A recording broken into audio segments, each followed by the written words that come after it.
We're live. Oh, hi.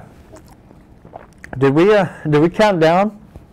Oh man, that was so fast. Tonight we've got a special guest. They're performing soon at the 2019 ACL Fest. Everyone welcome Lizzo, The Cure, and Tame Impala. Wait, get off our set. Great to be here tonight. You, who? This isn't your show. This is my show now. Who are you? And that's very not true. Where are the guests we booked? Lizzo, Tame Impala, and The Cure. And where's your prescription for these? I bought those in Colorado. We're in Texas now. I got police on speed dial. Hey everyone. Welcome our special guest, this person. Great to be here. I'm Mrs. Robbins, and I'm a proud parent of Braxton Robbins, a member of the famous Bottom Hills Children's Choir. Braxton. Yes, my precious Brexlin. Brexlin. Yes, Brexeltine. Brexeltine. Brexton. Brexton. Brex. Oh, okay. I need to stop eating these. My little Brexit is just as talented as a Cure and deserves the exact same size crowd. I don't know that I can commit to agreeing to that. So year after year, my little Brexeltine works hard learning all these songs and using her angelic little voice, only to be overshadowed at ACL Fest by some stupid band named Tame Impala. Do you know how much money I spent on Brexling's choir? I feel like the solution is to maybe not have a choir perform at the same time as one of the most popular bands of all time. See, it's thinking like that I am here to stop. What matters more, seeing a bunch of old people sing loud, naughty songs, or the self-esteem of my baby? I don't know what you want me to say. I want you to say there will be a change at this year's festival. So thousands of sweaty sluts and millsops gathered around some overplayed band on the stage. Why don't we have the massive crowd of people gathered around the Bottom Hills Children's Choir? What's... I'm very lost. What is a millsop? It means that this year, the Bottom Hills Children's Choir and my precious Brexlin will be performing to a massive audience. I'm trusting the cultured, warm-hearted, and caring viewers of this trashy television show to raise awareness and support the Bottom Hills Children's Choir. Are Tame Impala, The Cure, and Lizzo all right? I'm pretty concerned right about now. They'll be fine, but my daughter will not be fine if she's overshadowed again this year. It breaks my heart to see her music not getting the recognition it deserves just because of her race. Her race? Yes, her race. If an African American goes up there and raps or sings, everyone watches it to show they're not racist. People don't come to watch my daughter sing just because she's a little white girl.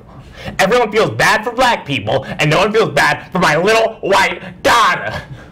If she is your daughter, then I do actually feel really bad for her. Thank y'all so much, and I'll be looking for each and every single one of your faces at the Bottom Hills ACL performance. If not, I'll do to you what I did to that Billie Eilish girl. Wait, what now? That was unplanned.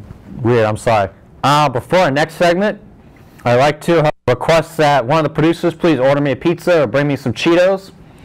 Munchies, or as the British would call them, Mounchies, are no laughing matter, and I require some sustenance. Anyways, let's talk about the UK. Brexit is front and center, and weed is unfortunately still illegal. So we all know that things are different over there, and they talk real funny. Pip, pip, cheerio, give me some tea and crumpets. Who talks like that? Well, anyway, here at Next Week Now, we predict that the United States will soon be fed up with the destruction of the English language and outright ban all British English versions of words. I can hear all the questions, but Stephen, English originated from England, aren't they correct? Stephen, how will they enforce this? Hey, Steve-O, what about Peppa Pig? Well, first off, can you guys hear those voices too? And secondly, with the trail of tears and eugenics in our history, do we really need much justification for a policy that targets other cultures? Say goodbye to crisp and trousers. Want a biscuit or a chip? Ask for gravy or salsa. Still hungry? Don't you dare ask for candy floss or a cigarette. Going home? Better be entering your apartment. Uh-huh. Okay. Speed it up. So, I've been told to speed this up.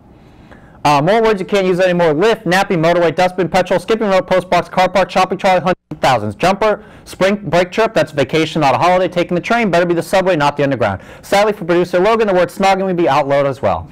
Obviously, the word that will cause most outrage will be football being used exclusively for the American game, which I do not care much for. Brits will be outraged at this, saying that their game actually uses their feet. Oh well. And one more thing, don't you dare use words like color, honor, leader, center, or license with British spelling. Think you can get away with it when you talk? Wrong. The government will have special trained agents that have an ear for these words and will arrest you if you use the wrong version. So don't think about saying theater or gray. You might also ask, what is the punishment if we violate this law? A slap on the wrist and a small fine? Sorry to break it to you, but the punishment for communicating in British is treason and a death sentence. There's no trial. Once you're caught, you are done for. This causes severe tension between the US and the UK as thousands of British tourists are executed in the first few months of this law being in effect. This draws both countries into a violent war of words with lots of guns and bombs and stuff. Other countries like Canada, Australia, and all of England's former colonies align with their former master to fight the United States. After decimating most of the world's population, Donald Trump and Boris Johnson will meet at a secure location to talk it out as best as they can for two people who can barely speak English.